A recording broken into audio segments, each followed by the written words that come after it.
Number 4, write the equation of the perpendicular bisector of the segment joining A and B. Now again, let's think about what does it mean? What do these words mean? Perpendicular bisector. Perpendicular, we know that means it's a right angle. What does it mean to be a bisector? Recall that means cutting it exactly in half. What is that point called when we cut it exactly in half? That's our midpoint. Now we don't technically need to draw this, but if we could just say here's a point A, here's a point B, connect them.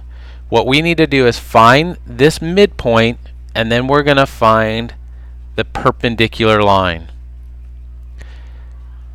So by drawing this little sketch here, we could say to ourselves, okay, what do we need to do? The first step is to find that midpoint. So midpoint, it's going to be very important as we progress on to label all the things we're doing.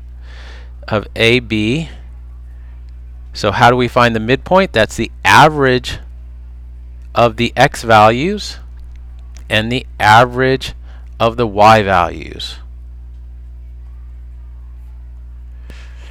Now note, this picture wasn't drawn to scale nor correctly. It was just this idea of it.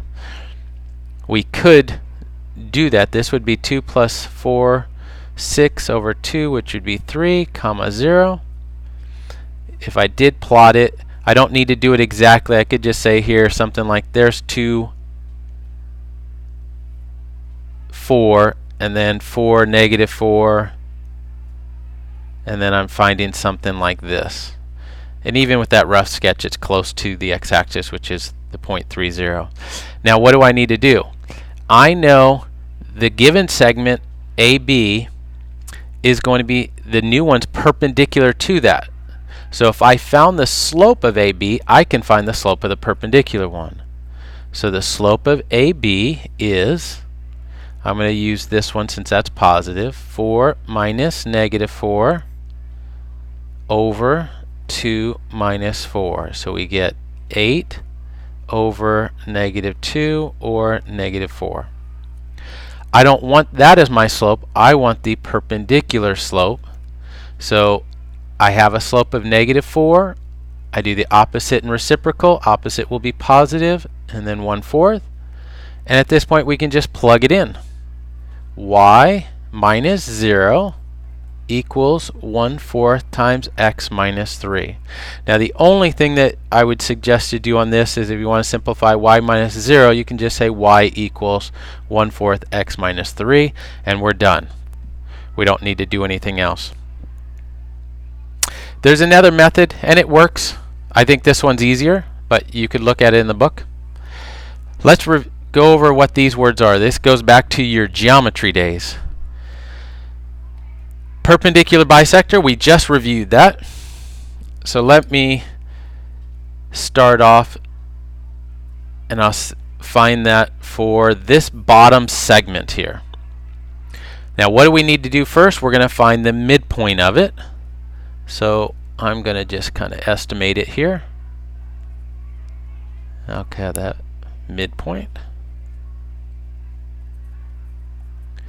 Now what do we want to do with that? We're going to go the perpendicular to that.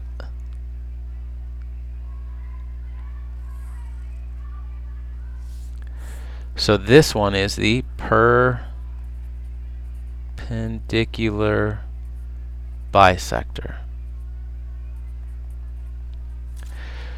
Now the next one, altitude. What's an altitude? Do you remember another word to describe that? Typically we'll use height.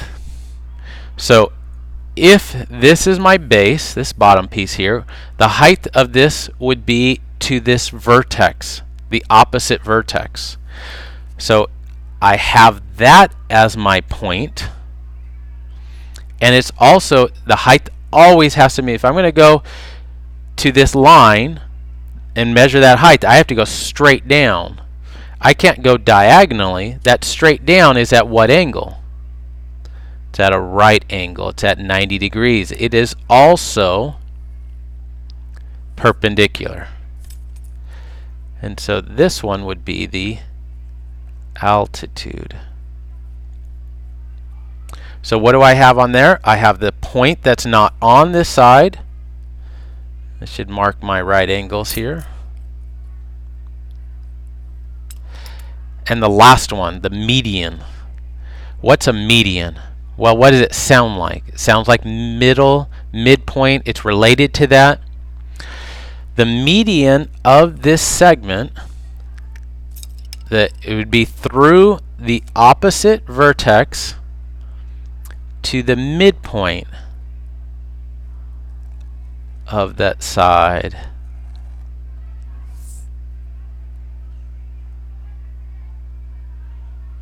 So let's look, what information do I have on there? I have this point and I have the midpoint.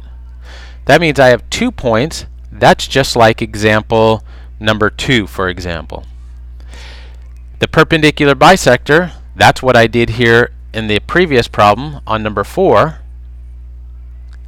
And the altitude would be a point and a slope, which would be like problem number 1. All right, for number 5, try to do this problem and then, so hit pause and then look at the solution here. We want to find the equation of the median from C. So let's draw a quick sketch. It doesn't have to be accurate. We'll just go -1, -4. There's A, -7, +4, B, and then 4, 6, C. And then just to make it look a little bit better,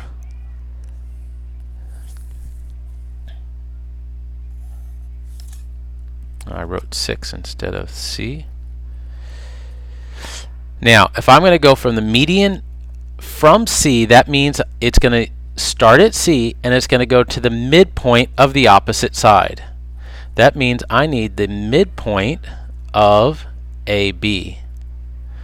So I have -1 plus -7 over 2, comma, -4 plus 4 over 2. So I have -8 over 2, which would be -4, comma, 0. Then I have the point C, which is 4, 6. Now I want to find the equation of the line through those 2 points. Now my picture was off, but basically this is what I'm looking at. This is part A. So I need to find my slope. Slope will be 6 minus 0 over 4 minus -4, 6 over 8, or 3/4. Once I found the 3/4, now I have either one of the 2 points I can use. I'm going to choose to use the first one since that's 0. Y minus 0 equals 3/4 times x minus -4, and that negative becomes a positive.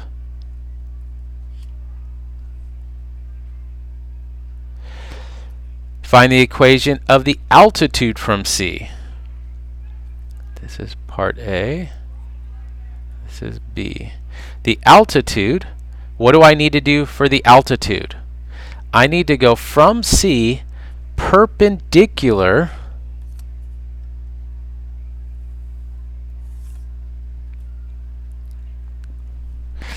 Now, I'm drawing it like this. This is just a rough sketch. This picture may or may not be accurate. We'll now do the calculations to see exactly what it will be. So I will find the slope of AB, since what I'm looking for is perpendicular to that. So the slope of AB will be 4 minus -4 over -7 minus -1. So that gives me 8 over, that becomes a positive, -6, -4/3. The perpendicular slope is opposite in sign and then flip the fraction. So now I have y, and the point I have is C, so I have 4, 6. So y minus 6 equals 3/4 times x minus 4. Now, one downside about using the point slope is you could choose either point you want. Now, I chose this one because it just had a 0 in it. Had I used the other one, it would be y minus 6 equals 3/4 times x minus 4. Now, what can you say about triangle ABC? Notice how the median and the altitude are actually the exact same line. So if I was drawing a triangle, this line is both perpendicular and it bisects that side because it's a median. This is a midpoint. Now let's come back again to geometry. Can you prove anything about what's going on here?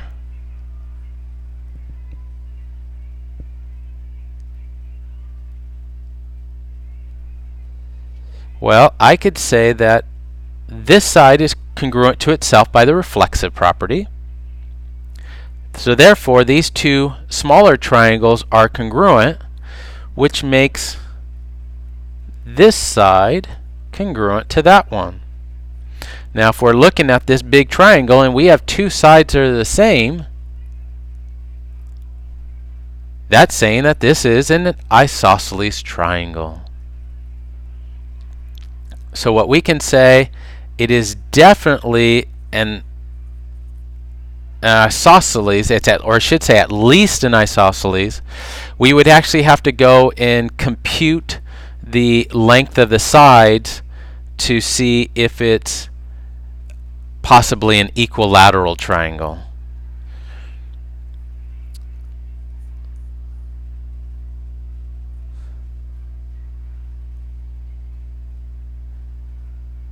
And that's it.